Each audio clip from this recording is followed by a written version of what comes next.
Hi everyone, welcome to another Q&A with Kareen. I thought I'd bring this outside today because it's such a beautiful sunny day.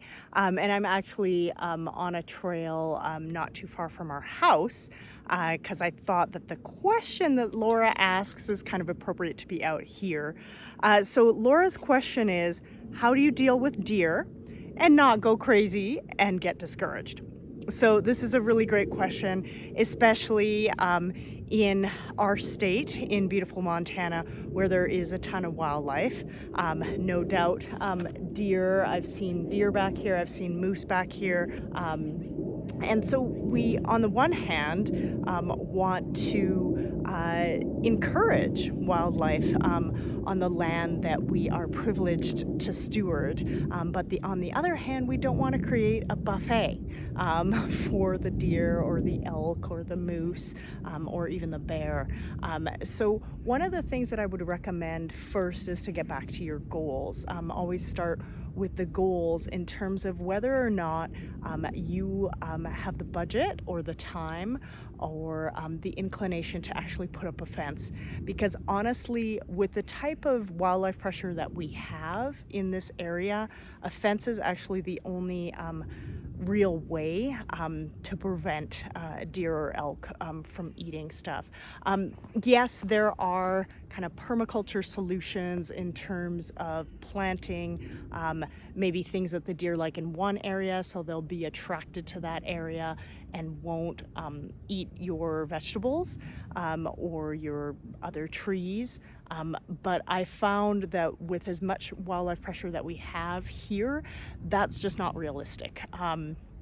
In certain areas where there's less wildlife pressure, maybe, but not here. So a fence really is the only option. So if your goal is to feed your family and to be as self-reliant as possible, I would say you probably do need to put up a fence. Now that fence can look different, right? It can be, say, cedar posts with welded wire, which is what we have.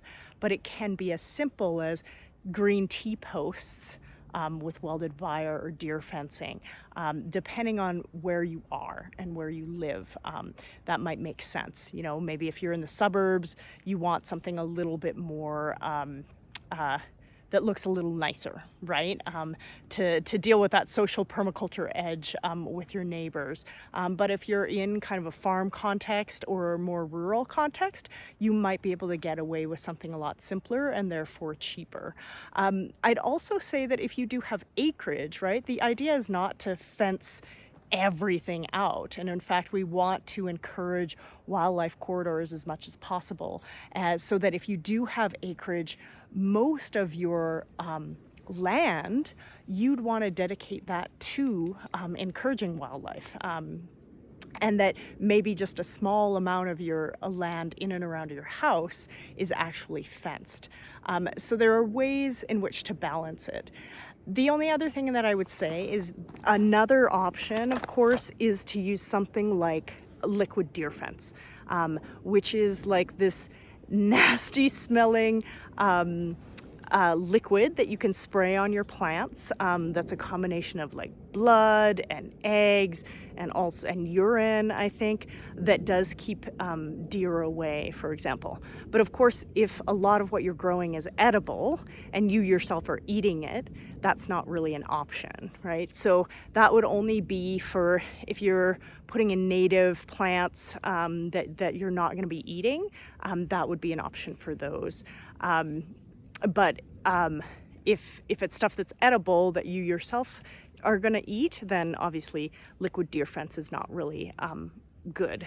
The other thing that I would recommend is if you do not want to fence, say, an entire food forest or your entire orchard, of course, individually fencing your fruit trees or your shrubs is also an option until they get to an age where they can withstand some browsing from animals. So that is an option. My only hesitation sometimes with individually kind of fencing each each fruit tree or berry bush is that that's a lot of edge that you have to manage.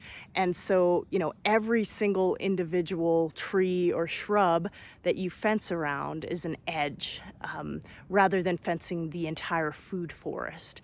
So that would be my only hesitation with that. Of course, there are ways around that where you can elevate the fencing around each individual tree so that you can weed whack or mow underneath it, so it's a little bit less maintenance.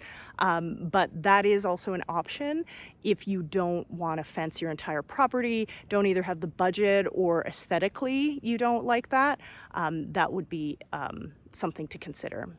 The last thing that I would say is that, for those of you who are hesitant about fences, that you can grow along the fence, right? Remember, in permaculture, we're also always looking for kind of multifunctional elements. So we grow grapes along our fence, we grow hops, we grow honeysuckle. So you can use it also as a growing space. So all is not lost, right? And it's also a way to also obscure the fence in terms of your view. So those are all options.